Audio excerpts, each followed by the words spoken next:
கொண்டிருப்பது உங்கள் அற்புத ரேசு டிவி, சென்னையின் முதல் கத்தோலிக்க சேனல். வணக்கம். என்னோட பேர் நெல்சன் ஆண்டனி ஜோக்கியம், அற்புத ரேசு டிவியோட ஃபவுண்டர். இப்போ நீங்க பார்த்து கொண்டு இருக்கும் இந்த வீடியோவை ஷேர் பண்ணுங்க நான் உங்களை ரெக்வெஸ்ட் பண்றேன்.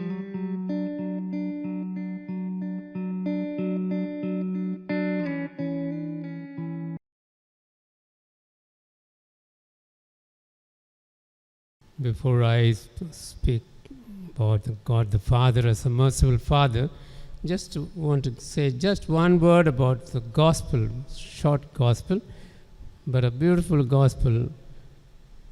Jesus comparing the kingdom to a treasure and a pearl. But they look the same, but it's not the same. They are little different. The one who finds a treasure in the field, he goes on digging, and suddenly finds out there is some treasure in the field as a fruit of his labor. Once he finds it, definitely he is taken up by that, and he covers it, goes and sells all that he has, and comes and takes the treasure. Whereas the merchant who is in search of a pearl, he goes searching from one town to another, one market to the other, one mall to the other. There he finds one pearl, and he sells all his wealth and buys that pearl. The difference is this. One works for it, searches, and he finds the treasure. The pearl he goes to buy. He also travels, but it's not a very big job. Both are needed to understand the plan of God for each one of us. He has the treasure for us. He has the pearl for us. All that we need to do is we go for it. And we will find, my dear friends, we have already found. We are the children of God. We have received His grace as Christians, as called by God. But what we do when we find the treasure? The one who finds the treasure in the field, he goes and sells all that he has in order to get that treasure in the field. Which means, if you want the treasure, you have to sell off all that you have, all that you are attached to, all that you say your special jewels or special attachments and people, things that all that you have to give up if you want that treasure to be yours. If you want the kingdom of God to come within you and you become the real heirs of the kingdom, then you first go and get rid of all that you have. That's the message. Both the treasure and the merchant looking for the pearl, they do ultimately. They give up everything. Only by giving up your attached things, you can possess something which is more valuable, lasting. And that's what happens in in today's gospel. May our lives be a life of search for the ultimate, the eternal, the never perishing treasure, the grace of God, His salvation. Ultimately, my dear friends, we have to reach that land where this treasure is shining eternally in the kingdom of God in heaven. If you want to reach there, we have to shed all these things that are hanging on our shoulders, clinging to us, our desires, our petty interests, things, people, name, fame, all that we have to give up if we want to possess that eternal kingdom. Let's pray for this. And coming to the feast, the preparation, and wonderful feast. I really enjoy these days of novena, and I wish that we continue and have a good celebration in spite of all these hardships. God our Father, the merciful Father. Actually, when we speak about God the Father, we cannot speak about anything else but His mercy. You may ask, what about His love? He's all love for us. And the other day the Father comes and preaches that God is all love. And now you are saying that God is all merciful, Father. We are not fighting. We are not fighting. The love of God, my dear friends, is expressed in the act of mercy. God shows His love by His merciful acts.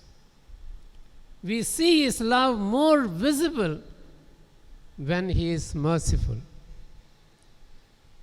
You know, I don't have to explain, but if I call the boys serving here, give him a chocolate, he's very happy. But suppose he doesn't ring the bell and he is afraid, and I say, okay, don't worry. Next time, do it properly. Come, take the chocolate. He will appreciate that chocolate more because he is accepted and forgiven. He is shown mercy. When love is expressed, especially in the form of forgiveness and mercy, it shines out more. Okay, that's just by way of introduction. Our father of the nation, Gandhiji, you know, he had his early studies and work in South Africa as a barrister, lawyer. And he was getting ready to defend one of his clients. He was having his morning walk in front of the King Kruger, his palace.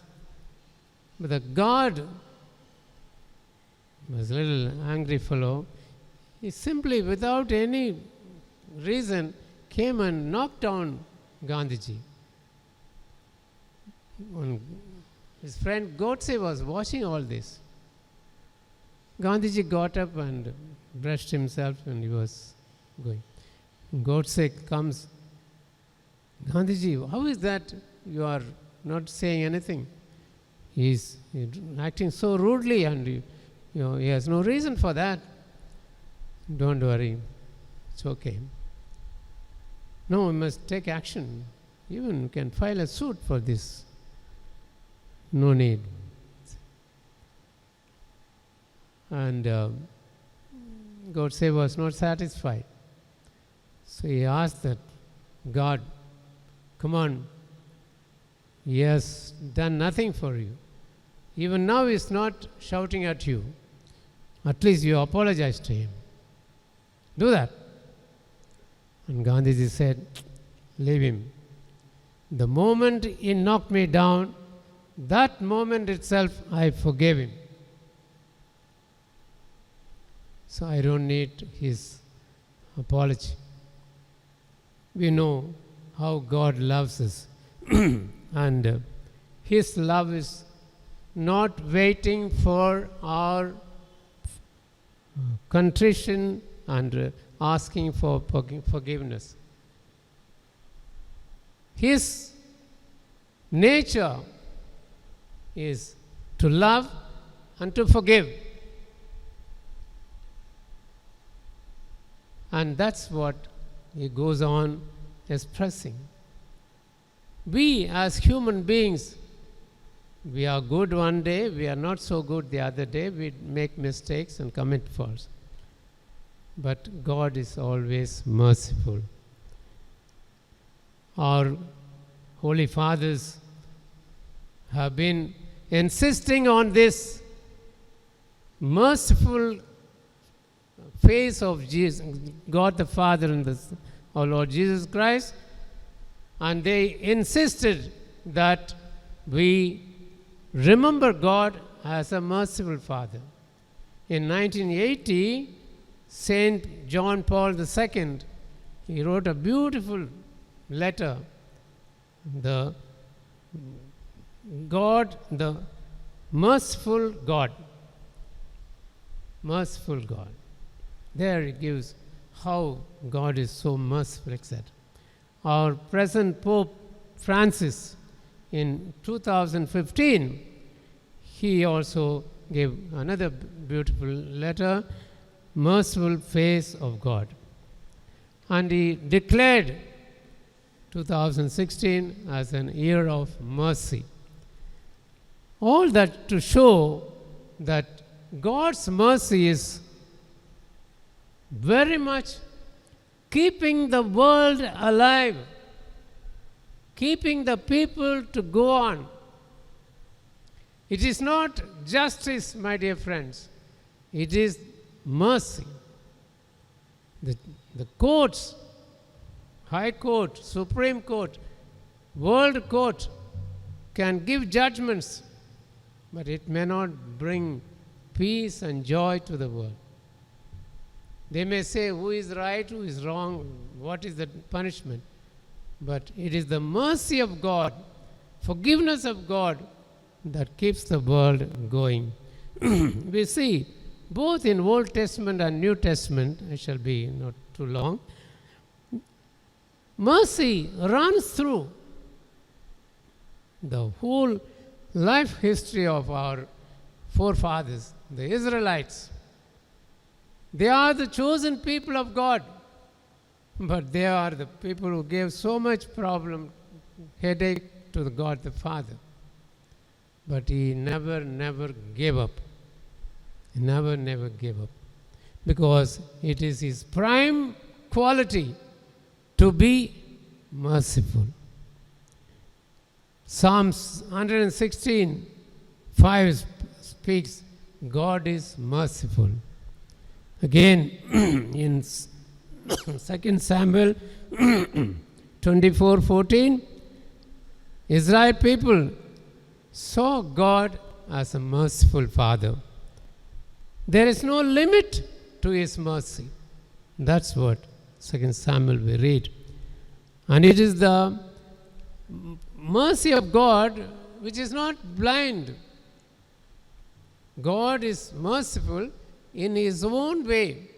When Israelites commit sins and forget him, go for other gods, he punishes them, he warns them, he sends his prophets to tell them and gives them how to correct themselves.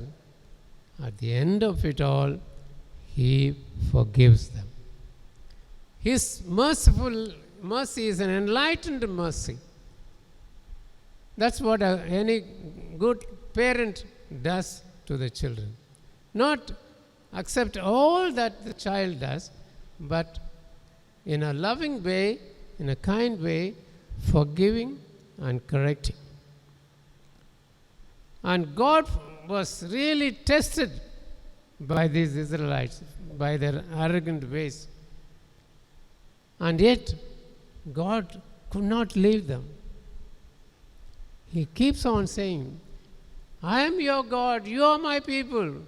How can I forget you? How can I leave you? And he pleads with them.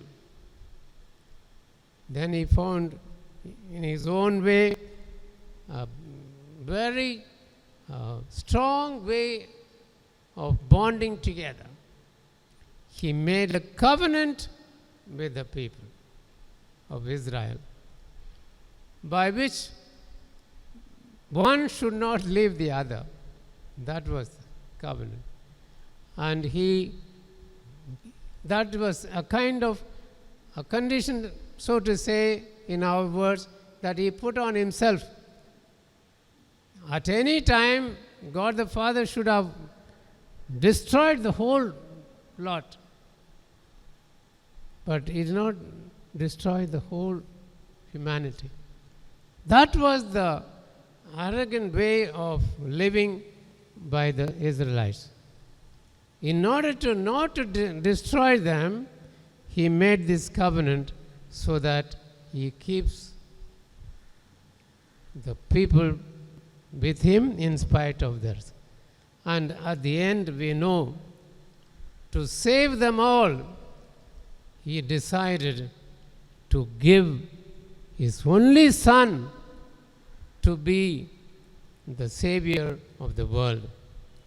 And in a most cruel way, he gave Jesus as a humble carpenter's son, made him live so poor, and made him a victim with all the passion and death, and to redeem us from all our sins. Jesus' incarnation, my dear friends, is the most explicit, tangible expression of God's love and mercy. God's mercy, if you want to see in person, it is in the form of Jesus. Jesus is the mercy of the Father given to us. How grateful we should be. How we should conduct our lives in this broken world. I don't have to speak about the modern world because we are in that world. We know it, what is going on. Top to bottom. The rulers, those who are in office, those who are the source of livelihood for a poor man, the merchants, the business people, etc. God's mercy is still alive. If we are still going on, it's not because of the rules and the direction given by our people in ruling, but it is the mercy of God and the covenant that he has made with us is still active. God's mercy is still active in us today. And that's how we are still having some hope that the world may become better. Coming to the New Testament, whatever God the Father did in the Old Testament, he gave a fuller expression in the New Testament. Through his incarnate Son, through Mother Mary, and through all the characters in the New Testament, and through our dear saints, God is showing his mercy more and more. Mother Mary, when she was singing the Magnificat in Luke 1:50, Our Lady says, I am singing the glory of the Lord and the mercy of the Lord. Mercy of the Lord has no end, she says. In St. Paul,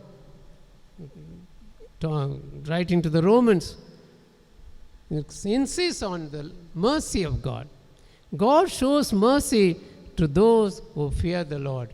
God shows mercy to those who fear the Lord. Everything happens because God is merciful.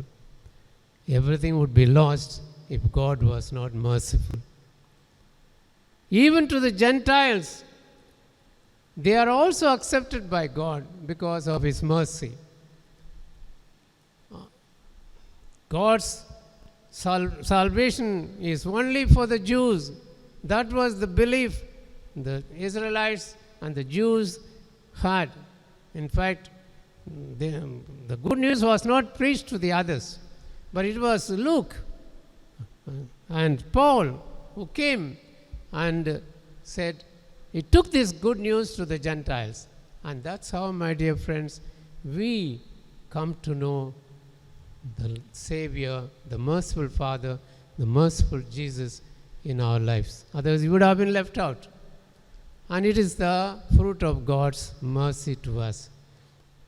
And that's what 2 Corinthians 1:3, God is merciful and He is kind. Writing to the Ephesians 2:4, again St. Paul insists, God's mercy has no limit. He says, God's mercy has no limit. Even sinners receive His mercy.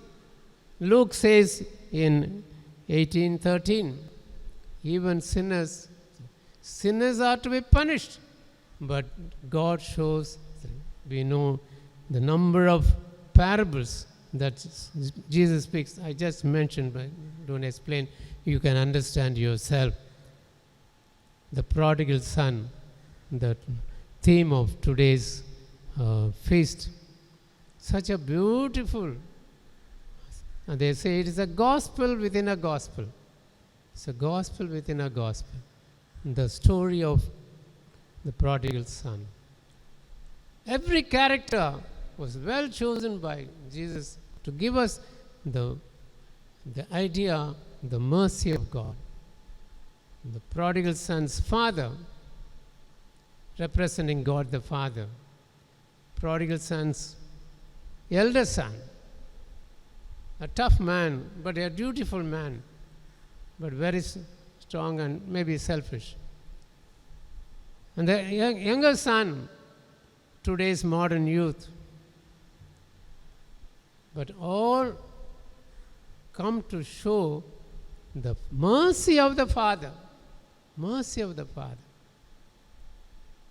How He waits for the Son to come. Goes to the terrace and looks for him, whether he's from far. The moment he spots him, how he rushes to see him. Every scene can become a film. It can become a drama. That is the mercy of God revealed to us through Jesus in this parable. The lost sheep, another beautiful parable. I'm not explaining. The story of woman caught in adultery. In those days they were stoning the adulterous woman to death. But Jesus stood there alone. Anyone who is without sin, let him throw the first stone. And starting from the elder to the younger, everybody left. Imagine the scene. Nor do I condemn you. Go sin no more. That is the mercy of God. The paralytic man who was brought by opening the roof, brought in, and Jesus, first he forgives his sins. Your sins are forgiven. That is more dangerous than his sin. And he explains. The good thief, lucky fellow, yes, he enjoys God's mercy. Today you will be with me in paradise. Mary Magdalene, from whom 7 devils were, and she became a disciple of Jesus, and she was at the foot of the cross. And she was the one who had the privilege of seeing the risen Lord on Sunday early morning. The first person. and the other Mary who washed the feet of Jesus. And many more parables are there. My dear friends, God's mercy has no limit. And if I were to keep talking, you'll have to keep listening for long time. I just want to conclude with one message. The message of our Holy Father. Be you merciful as our Heavenly Father is merciful. Be you merciful as your Heavenly Father is merciful. We preach mercy. We tell people to be kind and considerate. When it comes to our own situation, when someone speaks ill of us, when someone calumniates us, when someone is trying to cheat us, when someone is bringing our name down, when someone is the cause of our own loss and all that we have, what is our reaction? Can we say, as Jesus said on the cross, Father, forgive them, for they do not know what they do? Or like Gandhiji, the moment he knocked me down, I already forgave him. Can we say, in spite of all my self-pride and righteousness, can I say, go, no problem, it's okay, freely I forgive you? This is a grace. This is a blessing from the Lord. It doesn't come immediately. Our nature doesn't allow such things. But we need to pray for this grace, pray for this mercy to become our own part of our own nature, our own life.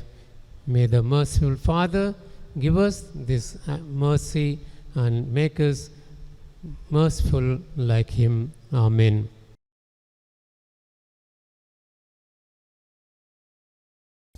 நீங்கள் பார்த்துக் கொண்டிருப்பது உங்கள் அற்புத race TV, சென்னையின் முதல் கத்தோலிக்க channel. வணக்கம். என்னோட பேர் நெல்சன் ஆண்டனி ஜோக்கியம், அற்புத ரேசு டிவியோட ஃபவுண்டர். இப்போ நீங்க பார்த்து கொண்டு இருக்கும் இந்த வீடியோவை ஷேர் பண்ணுங்க நான் உங்களை ரெக்வெஸ்ட் பண்றேன்.